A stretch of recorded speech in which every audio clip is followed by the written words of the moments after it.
Hello friends, welcome to my study time. आज के इस वीडियो में बीईजी 106 का एक क्वेश्चन को डिस्कस करेंगे।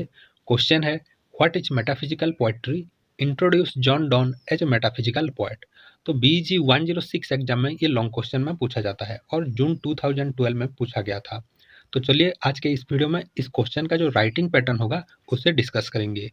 तो यहाँ पर आप देख सकते हैं क्वेश्चन में पूछा गया है व्हाट इज मेटाफिजिकल पोएट्री। तो इंट्रोडक्शन में हमें मेटाफिजिकल पोएट्री के बारे में यहाँ पर लिखना है। तो मैं कुछ आपको समझा देता हूँ यहाँ पर। In the book lives of the most eminent English poets the author Samuel Johnson made the first use of word metaphysical poetry. ठीक है, तो यहाँ पर ये जो मेटाफिजिकल वर्ड है इससे पहले यूज किया था ऑथर सैमुअल जॉनसन ने। ठीक है, उनके book lives of the most eminent English poet, ये एक बुक का नाम है। उसी बुक के अंदर एक ग्रुप ऑफ इंग्लिश पोएट को उन्होंने कहा था मेटाफिजिकल पोएट्स। ठीक है, he used the term metaphysical poets to define a group of poets of 17th century.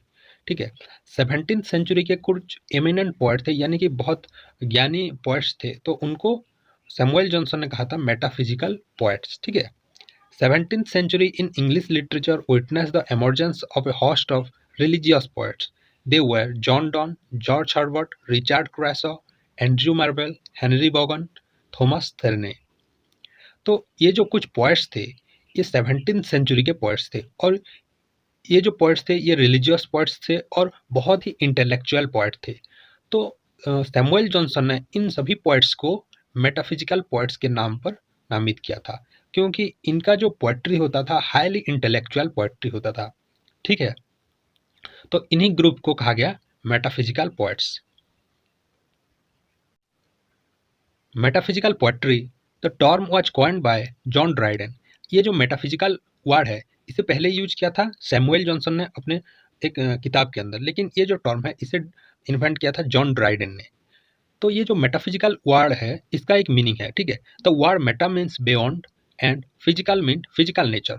तो मेटाफिजिकल जो वर्ड है इसका जो मेटा का मतलब है बियॉन्ड, यानी सोच से परे, और फिजिकल मीन्स जो फिजिकल वर्ल्ड है। तो ये जो मेटाफिजिकल पोएट्स थे इनके पोएट्री में कुछ ऐसा होता था कि वो इस दुनिया से परे होता था, मतलब सोच से परे होता था। वो बहुत ही हाईली, जो उनके जो कंपैरिजन होते थे वो बहुत डिफरेंस वाला कंपैरिजन होता था उनके पोएट्री के अंदर। ठीक है, और उनके पोएट्स बहुत ही हाईली इंटेलेक्चुअल होता था। ठीक है, तो यहाँ पर लिखा गया है जैसे कि दस metaphysical poetry means poetry that goes beyond the physical world of the sense and explore the spiritual world. तो जो फिजिकल वर्ल्ड के सोच है उनसे आगे जाता था इनके पोएम्स। ठीक है, it is highly intellectualise poetry marked by bold and ingenious concept, incongruous imagery, complexity, and subtlety of thought, frequent use of paradox and often by deliberate harshness और rigidity of expression। तो इनके poetry के अंदर Angénieux concepts होता था।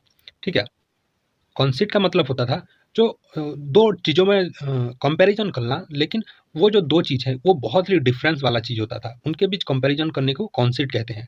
ठीक है, आगे इसका एग्जाम्पल मैं दूंगा। ठीक है, उसके साथ साथ इनके पोएम में पैराडॉक्स होता था और रिलीजियस भी होता था। It is a type of poetry dealing with abstract और philosophical subject such as love, religion, God, beauty, faith etcetera. तो इनके टॉपिक में ये सारी सब्जेक्ट्स होते थे।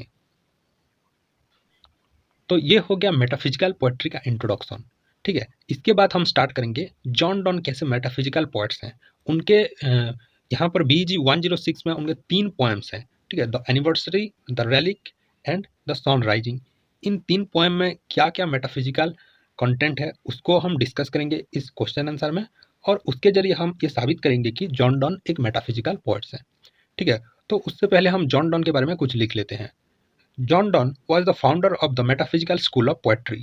Donne's poetry is purely intellectual. His best known work of metaphysical poetry are The Sun Rising, The Flea, The Anniversary, The Relic, Sweetest Love, The Dream, The Ecstasy, Death, Be Not Proud, A Nocturnal upon St. Lucy's Day।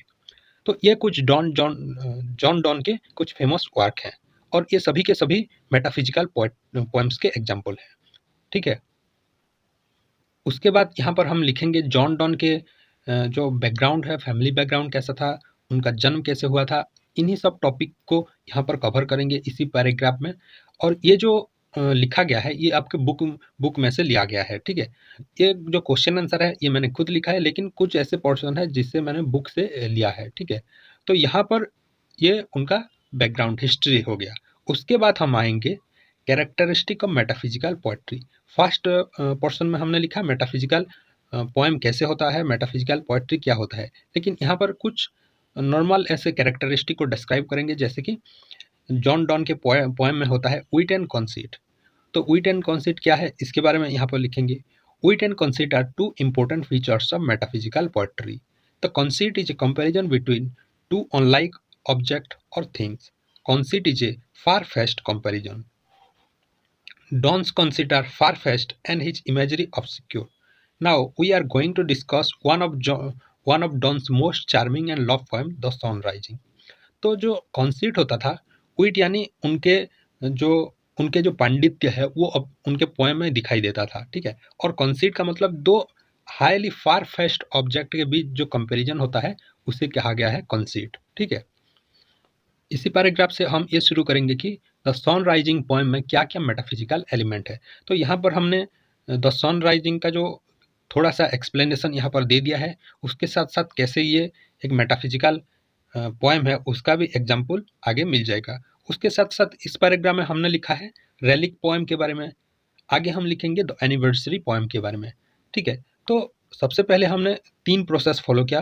पहला जो है metaphysical poetry क्या होता है उसके बारे में लिखा, उसके साथ साथ हमने लिखा जॉन डॉन के लाइफ के बारे में, उसके साथ साथ हमने लिखा मेटाफिजिकल पोएट्री के कुछ कैरेक्टर्स के बारे में। 2 मेन कैरेक्टर को यहाँ पर हमने लिखा है। आगे हम ये लिखेंगे कि उनके पोएम में क्या क्या मेटाफिजिकल एलिमेंट्स हैं वो डिस्क्राइब करेंगे। यहाँ पर भी उनके पोएट्री के अंदर क्या क्या मेटाफिजिकल एलिमेंट है ये पोर्शन कंटिन्यू हुआ है। यहाँ पर देख सकते हैं, in the poem the sun rising the lover address the sun as busy, old, fool and unruly. तो यहाँ पर उनके पोएट्री में क्या क्या मेटाफिजिकल एलिमेंट है वो सब लिखा गया है, ठीक है।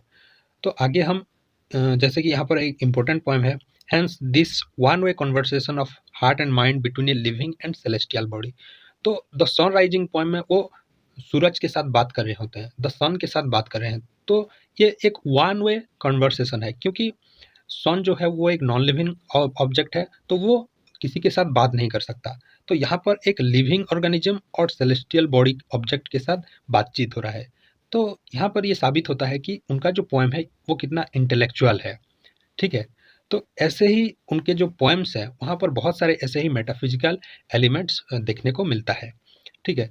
आगे जो यहाँ पर लिखा गया है, words and phrases like motion, Indian spice, mind and all state, alchemy, the centre, sphere have been taken from astronomy and politics.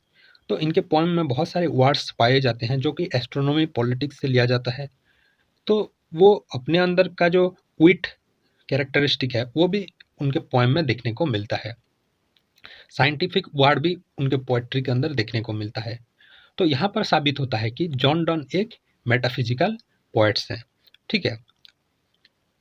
तो यहाँ तक हमने देखा द सन राइजिंग पोएम के बारे में। यहाँ पर the relic poem and anniversary poem के कुछ पार्ट्स यहाँ पर दिए गए हैं।